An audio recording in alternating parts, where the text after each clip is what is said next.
everyone, and welcome to this episode of the 401k Marketing Podcast. We welcome Mike DiCenso, a leader with expertise across institutional retirement plans, wealth management, and fintechs across the board, with a history of leading mergers and acquisitions and many different product launches. Mike has consistently grown assets as well as influence, and is a pioneer with industry-first solutions in the retirement and financial wellness sector. So with that, welcome to the vodcast today. It's great to be here. Thank you for having me. You're so welcome. So we, in our prep call, talked about kind of 7 questions that are on the minds of institutional consultants, of advisors, of wholesalers. So we're going to kick it off with one of the biggest kind of broad questions for today. What are the biggest challenges that an advisor is facing today? It is amazing. There are numerous challenges, which is why strategy and focus become a big part of this discussion. But it's everything from hiring, organic growth, efficiency, industry consolidation, AI, and how artificial intelligence versus real intelligence matters. Advisors aging out, and do they have a succession plan? Personal investment for the masses, and how we're going to enable the masses inside of the 401k plans to receive investment advice. Yeah. The new income for life components that are being added to target dates and inside of retirement plans. Then we have the opportunity of an estimated 500,000 new plans possibly being developed in that small and micro market. Sure. And how to go and effectively, work that underserved market. And then on top of that, we got some regulatory things with Secure 2.0, the Department of Labor, the SEC, whether it be Reg BI, whether it be the fiduciary reg for the 4th time. And then we get into profitability and, of course, mitigating risk for the clients and for ourselves. So there's an awful lot that's out there. Sure. The fiduciary rule, I feel like I've had amnesia with that. And then I still have PTSD from the first one, or the BIC Light. I remember reading all of those, and like my eyes were twitching, and now we're back. So Now we're back. Yeah. Figure it out one of these days. Oh, yes. Deja vu all over again. It's only been 20 years, so take your time. No rush. So we got a lot of stuff that are on the advice of advisors today. And where does it all fit in their business as well? So there's innovation on that side of it. Well, how can you turn these challenges, these big topics that you just mentioned, into success and opportunity? Yeah, I think what advisors, record keepers, TPAs, as well as the investment firms have to do is, literally, it's going back to the old Vince Lombardi speech of the basics of this is a football. And it's starting with a SWOT. And it's really looking at where your strengths, weaknesses, opportunities, and threats lie for you as a firm individually. And with that, it's creating the strategy around that SWOT and sticking to that strategy. What I see is a lot of firms will create a strategy and abandon it within 9 to 18 months instead of sticking with it over time and letting it actually be absorbed and be adhesive. And so from there, you go from the strategy to you've got to have that focus and that stick-to-itness. With that, then you get into, in my opinion, procedural and substantive prudence for operational excellence and efficiencies throughout the system. Now, it's not only about the efficiencies, but it's also about having a repeatable process that then helps to reduce the risk and helps mitigate the risk by having people do things the exact same way for the same situations. With that comes training. So you've got to train the employees. You've got to continue to train them, not just once, but on an ongoing basis. You've got to have them engaged in the training rather than just online watching a video where they click it every, say, 2 or 3 minutes and answer a couple of questions, whether they watch the video or not. It needs to be in-person and interactive training. Most people, what I see, especially adults, learn by doing. And so we need to get them into a process where it is an interactive training. Fred Bernstein always talks about how adults learn from their peers. They learn from fellow adults. They don't learn from like reading a manual but if another fellow adult raises their hand and shares an experience, they'll perk up and listen and engage. And that's a big part of learning is engaging.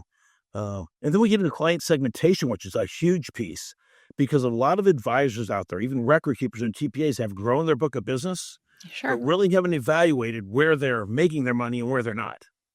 Yeah. And so it's that evaluation of getting into, where is my real target market? I think my target market is X, but where's my real target by where my profit is?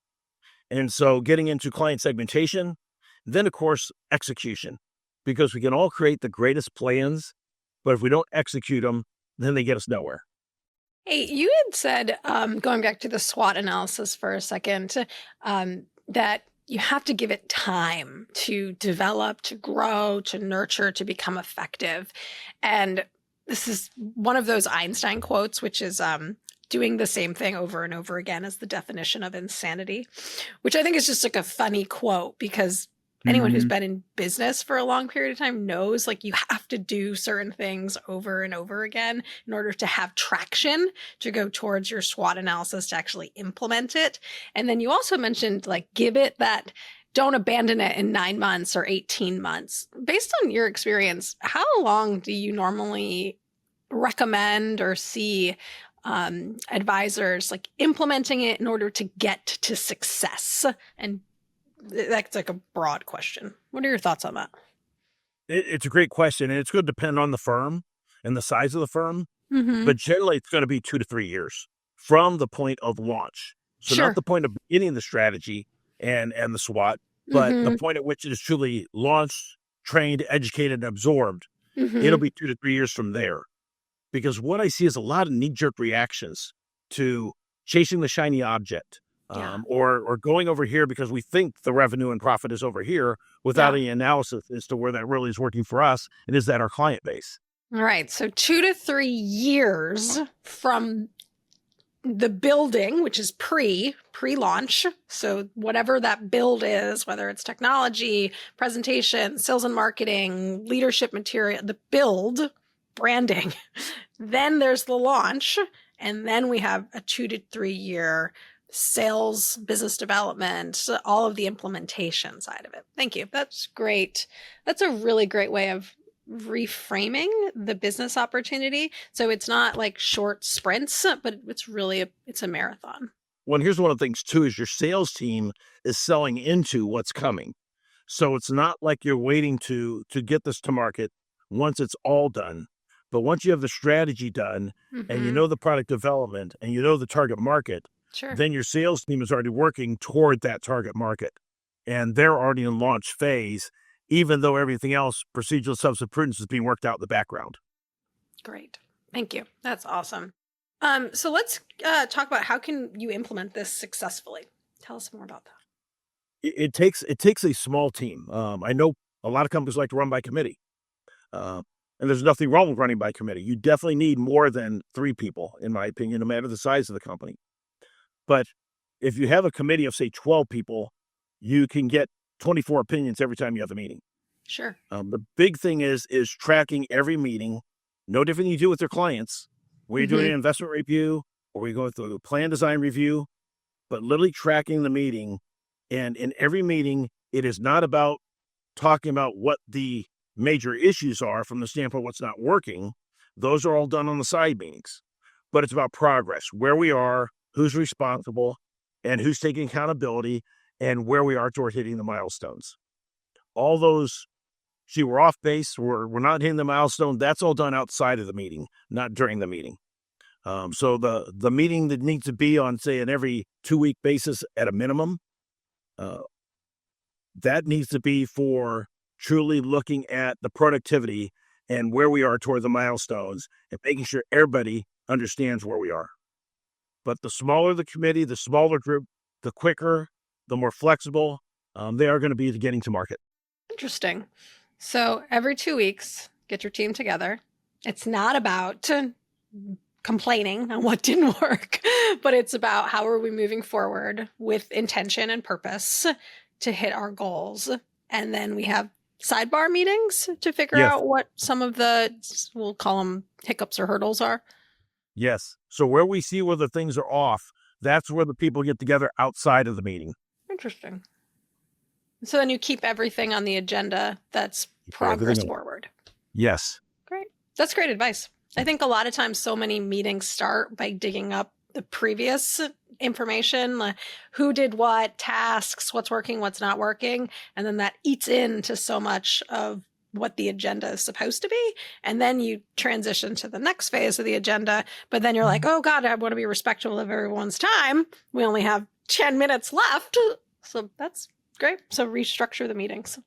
Well, this is one of the things that I've seen over and over is the meetings get derailed by somebody in the meeting that is either complaining or struggling or needing help, which asking for help is fine in that meeting, but derailing the meeting and taking, 45 minutes on one of the topics rather than getting through the full update on where we are and where we are towards hitting the milestones and where we need to pick up the progress and where things are ahead of progress. And that's a key, is keeping the meeting on track. Well, where can process improvement be focused? There's a number of areas, everything from literally general operations inside of whether it's a wealth management firm, whether it's a 401k advisory firm, whether it's a record keeper, whether it's a TPA.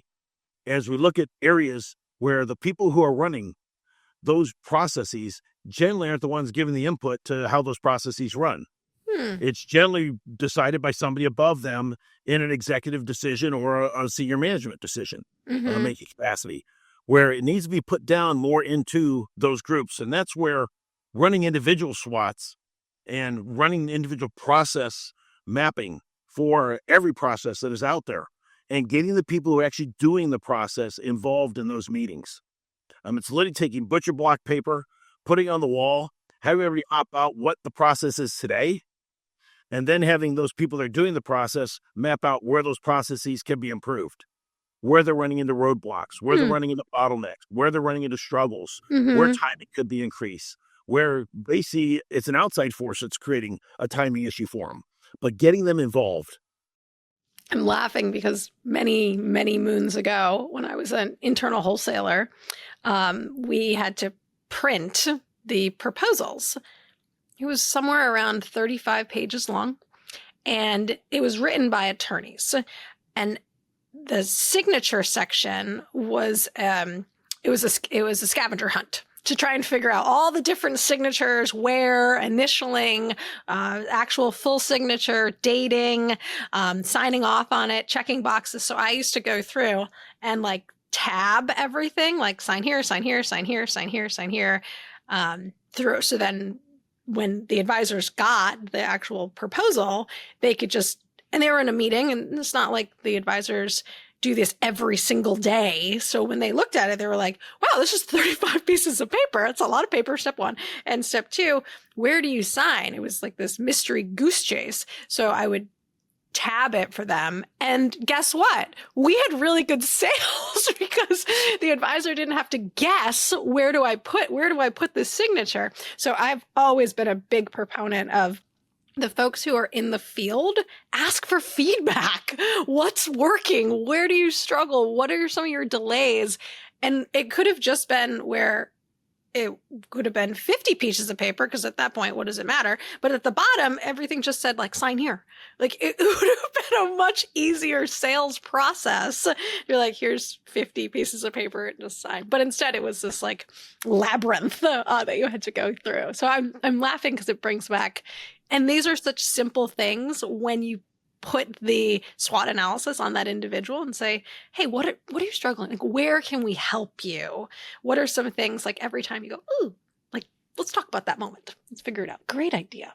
Great idea. It's interesting because we make this business more difficult than it is. Not that it's an easy business by any means, but with the processes and the way that we run them, we make them much more arduous, much more difficult. We even make them more confusing. And we're not trying to, it's just what's happened in the industry over time.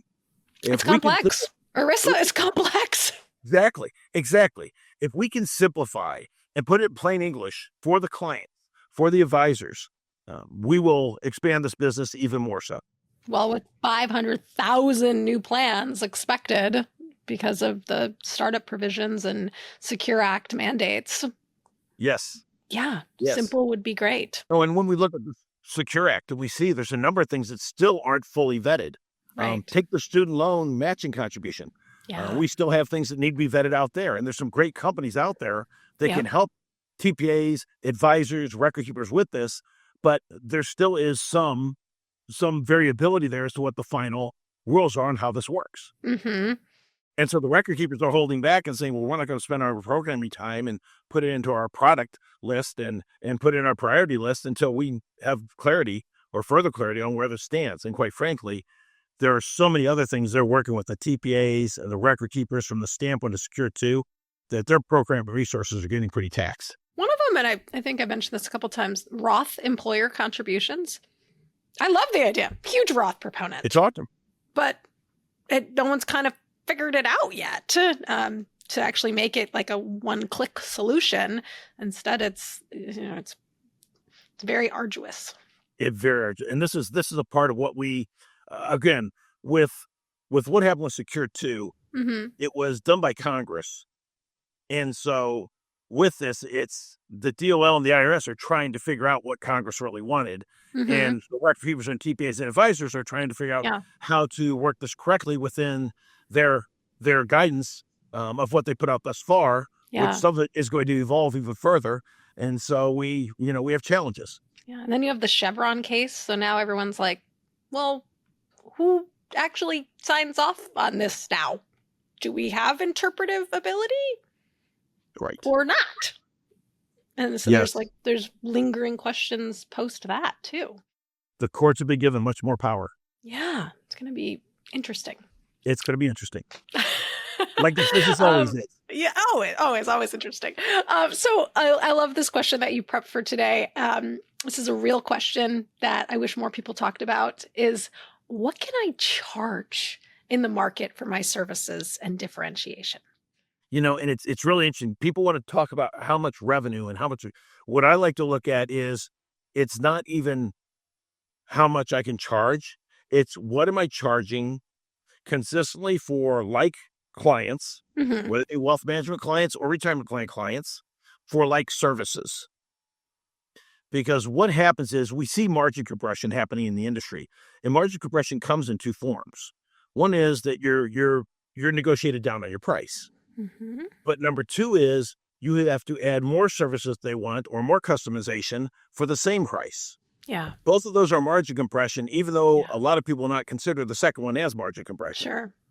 And we really need to get into our business practices, get this business and every process based on an hourly basis and how much the business is really costing us to serve clients of a certain size, of a certain fee, and of a certain delivery, mm-hmm.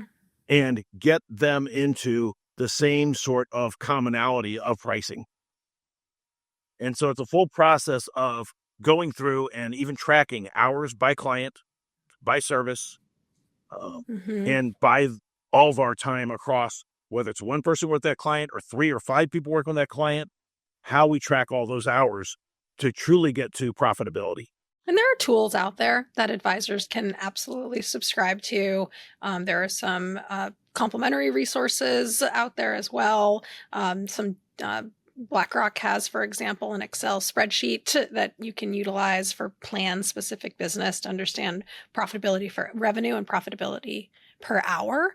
And then obviously, Fiduciary Decisions has a really good time tracking tool. I think Fiduciary RX also has practice management and time tracking as well. So, and RPAG, of course, has materials there to help out. So there's resources in the industry for sure. There's even resources for tracking your internal meetings. So when we talk about these committee meetings and doing these things, you can punch in everybody's salary. Yeah. You can set the clock. Yeah. And it'll calculate how much that meeting costs you. And so it's a piece of getting to meeting efficiency and effectiveness. And again, it is not about just putting things on paper, but it's about execution. Mm-hmm. I did that a couple of years ago. We were looking internally, and my eyeballs popped out of my head when I learned how many internal meetings we had. Oh, yes. And what the total expense is on those meetings. Uh-huh. Mm-hmm. Yeah, it did. It can be surprising if you actually look at the numbers. Yes. There's a really funny, I don't know if it's a meme or not, but Google Calendar, you can actually do like, this meeting cost X $1,000 to have. And you can see, and it's an internal meeting too. We're like, wow, did not. You like conceptually know that as a business owner, but then when you actually see it, Yes. it changes the way that this like 1 hour meeting, all of a sudden you go, can we do this in 30 or like an email? It changes the way that you have that perception and reality and to the bottom line of your business. Yes. Or can we do the meeting every other week instead of every week? Yeah. There's a number of adjustments you can make. And again, this falls for record keepers, TPAs, advisors on the 401k side, and advisors on the wealth management side. So how do you get started? Give us some advice on that. Yeah, a big thing is you've got to, in my opinion, start with a SWOT. Mm-hmm. I know it sounds basic, but there's so much that comes out of it. You have to have the right people in the room for the SWOT too. So it's not just let's just throw 5 people in a room and do a SWOT. It's determining what type of SWOT you're trying to run and how you want to run it from the standpoint. Is this a SWOT for the overall strategy of the firm? Is this a SWOT for service improvement? Is this a SWOT for sales improvement? You could do the SWOT throughout different departments of the organization, even technology. And so with this, I think it's something that needs to be done inside of firms is holding that SWOT exercise and doing it throughout the different divisions. But the most important one is the overall strategy SWOT so that you can help those other areas to know where we're going overall and how to get there. SWOT analysis is strengths, weaknesses, opportunities, and threats. It's an acronym. You could easily Google it and find out how to put together kind of the basics around it. Do you have any tools or online resources that we could probably include in the show notes as well? Yeah, I've got a number of them. That's one of the things that I do in my consulting practice is help firms with this, to help them develop their strategy, is run the SWOT for them, interact, run different SWOTs throughout their departments, and help them to truly get these strategies in place. Because again, you have the overall strategy of the firm, but then each department has its strategies to meet those strategies for the firm. Do you have any other kind of final kind of thoughts for everyone who's listening or watching today on the podcast? I think a big evolution in the industry is 30 years ago, 401k advisors said, I don't want to be a life insurance person. I don't want to be an annuity person. I'm an investment person. I strictly deal with the 401k plan. So they didn't get their CFP. Okay. I think what's happening now is we're seeing the aging of the population inside of the 401k plans and the accumulation of the assets over these years and years of people being in plans. Sure. Is advisors now are either having to go get their CFP to then manage these monies and transfer these monies on an ongoing basis, or partner with a wealth management firm. So what I see is really a bonding and partnership between the 401k advisors and the wealth management advisors in one way, shape. Yep, definitely happening. All right. Well, hey, if folks want to reach out to you, Mike, to talk about a SWOT analysis or to learn more about your consulting, how do they get in touch with you? You can call me at 609-658-3331, or you could email me at mjdicenso, DICENSO, @gmail.com, or you can look me up on LinkedIn. I do have 37,000 people that follow me on LinkedIn and 30,000 are connected. So if you try to connect with me, they won't let you connect with me. They say I've hit my limit. But from the standpoint of you can follow me and then we'll connect that way. Perfect. Love it. Thank you. All right. Well, thank you so much for joining today's insightful episode with Mike. We hope everyone here found the expertise on retirement plans, wealth management, and innovative financial solutions as interesting as I did. So thanks again, everyone. And please like, subscribe, join the next one. Thanks again. Thank you. Thank you so much for listening to today's 401k Marketing Podcast. Click the subscribe button below to be notified when new episodes become available. The information covered and posted represents the views and opinions of our guest and does not necessarily represent the views or opinions of 401k Marketing. The content has been available for informational and educational purposes only. We hope you enjoyed.